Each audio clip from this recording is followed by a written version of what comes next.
ये लोग Indian geography में आज पहले इंडिया का एक बेसिक इंट्रोडक्शन देखेंगे, फिर उसके बाद हम लोग इंडिया का मैप को थोड़ा समझने का कोशिश करेंगे। ठीक है, चलिए शुरू करते हैं। तो पहले हम लोग इंडिया का जो है थोड़ा लोकेशन देख लेते हैं कि इंडिया जो है वर्ल्ड में या फिर अर्थ पे कहाँ लाई करता है। तो हमें पता है कि इंडिया जो है, इंडिया का latitudinal extent 8 degree 4 minute north से लेकर 37 डिग्री 6 मिनट नॉर्थ तक है, और लॉन्गिट्यूडनल एक्सटेंट जो है वो 68 डिग्री 7 मिनट ईस्ट से 97 डिग्री 25 मिनट ईस्ट तक है। ठीक है, इसके अलावा एक क्वेश्चन या फिर एक थोड़ा सा फैक्ट मैं आप लोगों को बताना चाहूँगा जो कभी कभी कुछ एग्जाम्स में पूछ देता है। जैसे अगर हम यहाँ श्रीनगर और केरल का जो कैपिटल तिरुवनंतपुरम है उसको देखें तो लगभग एक लाइन में लाई करता है। ठीक, तो जो सबसे ऊपर वाला कैपिटल श्रीनगर है और जो सबसे नीचे तिरुवनंतपुरम है वो दोनों लगभग एक लाइन में लाई करता है। इसके अलावा कुछ और कैपिटल सिटीज़ है, जैसे शिमला हो गया और दिल्ली हो गया। इसके अलावा उसी लाइन में भोपाल भी लाई करता है, उसके साथ साथ बेंगलुरु भी। तो ये जो चारों सिटीज़ है, कैपिटल सिटीज़ है, ये चारों भी लगभग एक ही लाइन में लाई करते हैं। इनके अलावा लखनऊ और चेन्नई भी जो है लगभग एक ही लाइन में लाई करता है। तो इस तरह से कुछ कैपिटल सिटीज़ जो हैं वो एक स्ट्रेट लाइन में लाई करते हैं। तो ये कभी कभी कुछ क्वेश्चन जो है वो पूछ देता है। और एक और जो हमें कन्फ्यूजन रहता है, बेंगलुरु हमको लगता है कि थोड़ा साउथ नॉर्थ में होगा और चेन्नई जो है साउथ में होगा, बल्कि उसका उल्टा है। बेंगलुरु जो है नॉर्थ में है और चेन्नई ऊपर है थोड़ा सा। ठीक, तो जो बेंगलुरु जो है वो थोड़ा नीचे है और चेन्नई जो है हल्का ऊपर है। ठीक, अगर इसका हम लैटिट्यूडनल एक्सटेंट देखें तो। इसके बाद जो है हम थोड़ा बात कर लेते हैं कि इंडिया, हमको पता है कि इंडिया से ना इक्वेटर पास करता है ना ट्रॉपिक ऑफ कैप्रिकॉर्न। तो इंडिया से क्या पास करता है? इंडिया से ट्रॉपिक ऑफ कैंसर पास करता है। ठीक, तो ये जो ट्रॉपिक ऑफ कैंसर का लाइन है वो 23 डिग्री 27 मिनट नॉर्थ से जो है इंडिया से ट्रॉपिक ऑफ कैंसर पास करता है। ठीक है, और ट्रॉपिक ऑफ कैंसर किस किस स्टेट से पास करता है तो उसको अगर हमको देखना हो तो राजस्थान से पास करता है, गुजरात से पास करता है, उसके अलावा ये मध्य प्रदेश से पास करता है, छत्तीसगढ़ से पास करता है, झारखंड से पास करता है, वेस्ट बंगाल से पास करता है, त्रिपुरा से पास करता है और मिजोरम। ये जो मेन कुछ स्टेट्स हैं इनसे जो है ट्रॉपिक ऑफ कैंसर इंडिया में पास करता है। गुजरात में एक जगह है जिसका नाम है मोधेरा।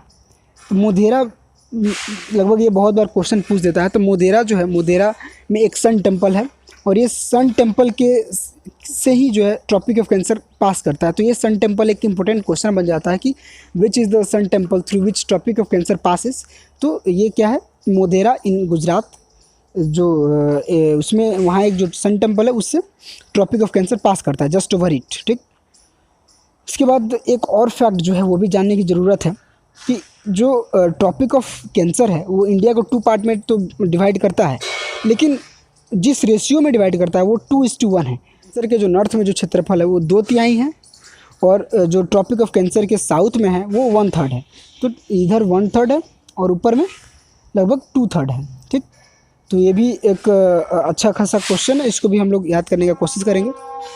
ठीक है दोस्तों, अब इसके अलावा जो साउथ में जो इंडियन लैंडमास है, इसका जो ये जो पेनिनसुलर प्लेट्यू है ये one of the oldest landmass of world है।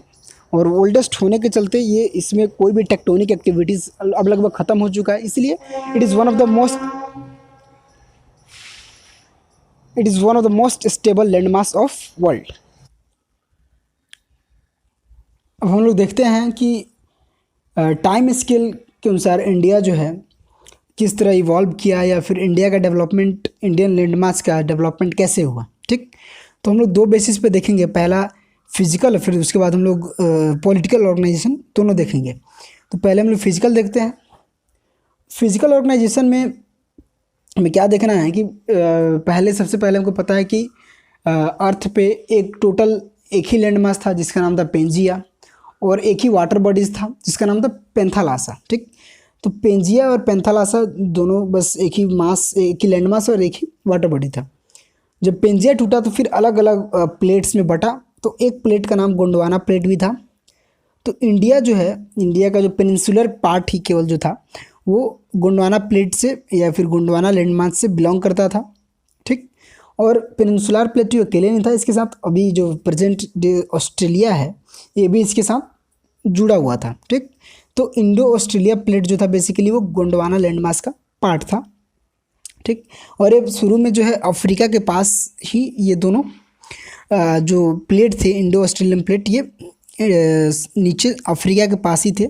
लेकिन कुछ टेक्टोनिक एक्टिविटीज़ की वजह से ये नॉर्थ की तरफ ट्रेवल करना शुरू किए, ठीक। जैसे इस फिगर में दिखाया गया कि ये नॉर्थ की तरफ ट्रेवल करना शुरू किए।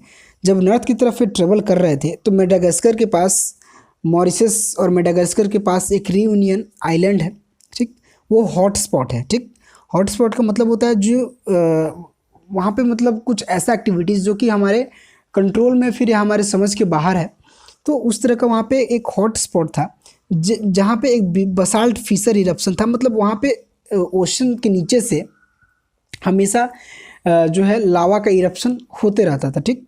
तो वहाँ से जब इंडो ऑस्ट्रेलियन प्लेट पास किया तो आज का जो प्रेजेंट डे डेक्कन प्लेट्यू है या फिर जो डेक्कन ट्रैप है वो उस रियूनियन हॉटस्पॉट से पास किया। इसलिए आज हमें वहाँ डेक्कन लावा प्लेट्यू या फिर जो ब्लैक सॉइल मिलता है उसका वजह वो रियूनियन हॉटस्पॉट ही है, ठीक। जब आगे बढ़ा तो ऊपर में पहले से नॉर्थ में यूरेशियन प्लेट था और नीचे से इंडो ऑस्ट्रेलियन प्लेट गया, तो दोनों में कोलिजन हुआ, ठीक। कोलिजन होने के बाद जो है हिमालय का फॉर्मेशन हुआ। बीच में जो टेथी सी था उसके डिपोजिशन से जो है हिमालय का फॉर्मेशन हुआ। हिमालय जब बन गया तो बीच में एक डिप्रेशन फॉर्म हो गया, पेनिनसुलर प्लेट्यू और हिमालय के बीच में एक डिप्रेशन फॉर्म हुआ। और जब हिमालय फॉर्म हुआ तो हिमालय से बहुत सारी नदियाँ निकली जैसे गंगा, ब्रह्मपुत्रा, इंडस, ठीक। तो इन नदियों में जो भी डिपोजिशन हुआ, जो भी डिपोजिशंस ये नदियाँ लाके इस डिप्रेशंस में की, उसके वजह से जो है ग्रेट प्लेन्स का फॉर्मेशन हुआ। और ये ग्रेट प्लेन्स केवल इंडिया का ही ग्रेट प्लेन नहीं बल्कि ये वर्ल्ड का one of the great plain है, ठीक। तो इस तरह से टाइम स्केल पर हम फिजिकल ऑर्गेनाइजेशन देखें इंडिया का, ठीक। हम लोग नेक्स्ट अब बात करते हैं जो पॉलिटिकल ऑर्गेनाइजेशन है उसका बात करते हैं, ठीक। और एक बार हम लोग यहाँ देख लेते हैं कि रियूनियन आइलैंड कहाँ है। मॉरिशस के पास ये मेडागास्कर है और मेडागास्कर के पास ये मॉरिशस है। मॉरिशस के पास ही रियूनियन हॉटस्पॉट है। यहाँ से जब इंडो ऑस्ट्रेलियन प्लेट जब ऊपर जा रहा था तो ये जो डेक्कन जो महाराष्ट्र और कर्नाटक का कुछ पार्ट जो है वो इसके ऊपर से पास किया, इसलिए आज वहाँ पे ब्लैक सॉइल या फिर जो उसको हम लोग डेक्कन लावा प्लेट्यू भी बोलते हैं, ठीक। नेक्स्ट हम लोग बात करते हैं पॉलिटिकल ऑर्गेनाइजेशन। इंडिया जो है पॉलिटिकली कैसे इवॉल्व हुआ, ठीक। तो हमें पता है कि ब्रिटिश पीरियड में इंडिया लैंडमास जो है या फिर इंडिया जो है वो प्रोविंसेस और प्रिंसली स्टेट्स में बटा हुआ था। प्रिंसली स्टेट क्या था, जहाँ पे अभी भी कुछ राजा जो थे वो अंग्रेज के सबॉर्डिनेट हो गए या फिर कुछ इंडिपेंडेंट भी रूल कर रहे थे। और प्रोविंसेस क्या थे, जो डायरेक्टली ब्रिटिश के कंट्रोल में थे, उनको हम लोग प्रोविंसेस कहते थे, प्रोविंसेस, ठीक। और आंध्र प्रदेश, जिसको पहले हम लोग हैदराबाद या निज़ाम भी बोलते थे, वो पहले तो इंडिया के पार्ट होने के लिए अग्री नहीं हो रहा था। लेकिन बाद में सरदार वल्लभ भाई पटेल के टायरलेस एफर्ट के कारण 1953 में आंध्र प्रदेश जो है इंडिया का पार्ट बना। केरला जो है 1956 में स्टेट बना। गुजरात जो है 1960 में बॉम्बे से अलग हुआ। नागालैंड 1963 में बना। हरियाणा 1966 में पंजाब से अलग हुआ। मणिपुर, त्रिपुरा और मेघालय जो है ये 1972 में असम से अलग हुए। सिक्किम 1975 में बना। मिज़ोरम और अरुणाचल प्रदेश और गोवा जो है 1987 में यूनियन टेरिटरी से स्टेट का इनको दर्जा मिला। इसके बाद 2000 में छत्तीसगढ़ जो है मध्य प्रदेश से, उत्तराखंड उत्तर प्रदेश से और झारखंड बिहार से अलग हुए। और तेलंगाना 2014 में आंध्र प्रदेश से अलग हुआ, ठीक है। तो इस तरह से हम ऑन अ टाइम स्केल हम लोग देखें कि कैसे इंडिया पॉलिटिकली और फिजिकली इवॉल्व हुआ। बात कर लेते हैं कोस्टल इंडिया के बारे में, ठीक। तो हमें पता है कि इंडिया का टोटल कोस्ट लाइन जो है 7516 किलोमीटर है, ठीक है, जिसके अंदर स्टेट्स और यूनियन टेरिटरीज दोनों आते हैं। लेकिन अगर हम लोग केवल मेनलैंड इंडिया का बात करें, जो ये इंडियन लैंडमास है, अगर हम लोग लक्षद्वीप, अंडमान निकोबार और कुछ एक दो और आइलैंड को छोड़ दे तो केवल मेनलैंड इंडिया का जो लंबाई है 6100 किलोमीटर है, ठीक। और 9 ऐसे कोस्टल स्टेट्स हैं जिनसे जो वाटर बॉडीज या फिर ओशन वाटर बॉडीज से अपना बाउंड्रीज शेयर करते हैं, जैसे गुजरात, फिर महाराष्ट्र, कर्नाटक, तमिलनाडु, आंध्र प्रदेश, उड़ीसा, वेस्ट बंगाल, ठीक। और बीच में एक गोवा भी था। तो इन 9 स्टेट से जो है वाटर बॉडीज के साथ ये 9 स्टेट बॉर्डर शेयर करते हैं, ठीक, बाउंड्री शेयर करते हैं।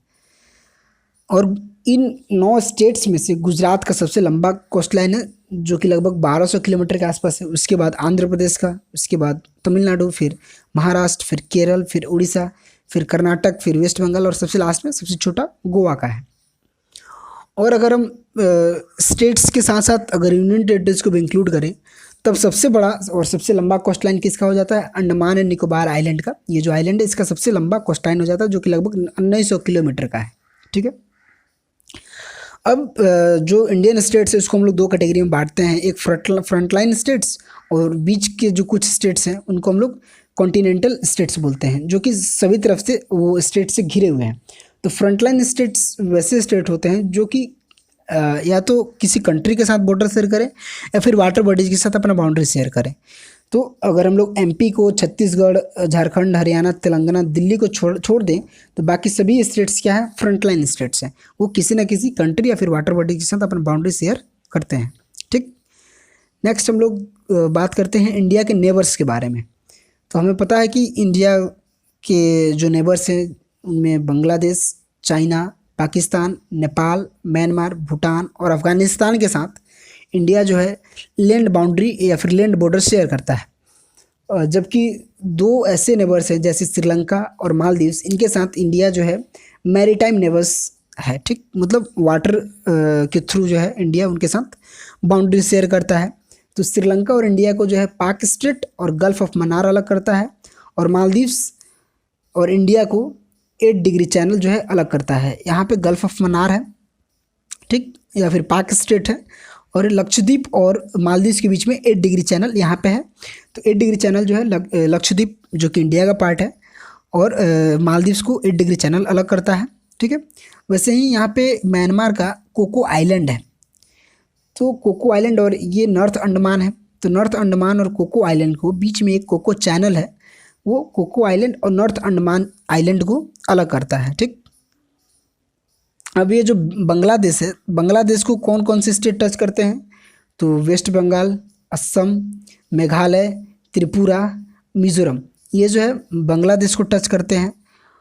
और एक और इम्पोर्टेंट क्वेश्चन है कि रेड क्लिफ लाइन जो है 2 कंट्री के साथ इंडिया के बाउंड्री का नाम है, एक म्यांमार के साथ, दूसरा पाकिस्तान के साथ। और दोनों ही जो बाउंड्री है वो नेचुरल बाउंड्री नहीं है, सुपर इम्पोज्ड बाउंड्री है, ठीक, जो कि मतलब किसी माउंटेन के साथ या फिर किसी रिवर के साथ फॉर्म हुआ है। तो म्यांमार के केस में क्या है कि गंगा, ब्रह्मपुत्रा और बराक जो एक रिवर है जो कि मणिपुर से ओरिजिनेट होती है, इन तीनों रिवर्स के द्वारा ही इंडिया और म्यांमार के बीच का जो बाउंड्री है जिसका नाम रेड क्लिफ लाइन है वो फॉर्म हुआ है, ठीक है। इस तरह से आज हम लोग इंडिया का बेसिक एक इंट्रोडक्शन देखे, फिर इंडिया के मैप से रिलेटेड कुछ क्वेश्चंस देखे और कुछ कंसेप्ट्स को हम लोग समझने का कोशिश किए। फिर नेक्स्ट लेक्चर में हम लोग इंडिया बांग्लादेश, फिर इंडिया चाइना, इंडिया पाकिस्तान के कुछ बॉर्डर्स डिस्प्यूट्स या फिर कुछ इश्यूज़ के बारे में बात करेंगे। और उसी तरह आगे फिर हम लोग और भी कुछ इंडिया म्यांमार और इंडिया के मैरीटाइम नेबर्स के साथ भी हम लोग कैसा इंडिया का रिलेशन है और वो क्या जियोग्राफिकल फीचर्स हम लोग एक दूसरे के साथ शेयर करते हैं, इसके बारे में भी हम लोग बात करेंगे। Thank you. अगर आपको वीडियो पसंद आया हो तो आप चैनल को सब्सक्राइब कर दें। ऐसे ही इस पर जो है ज्योग्राफी और पॉलिटी से रिलेटेड वीडियोस आते रहेंगे, तो आप हमारे चैनल को सब्सक्राइब करके और हमारे टच में बने रहें। Thank you.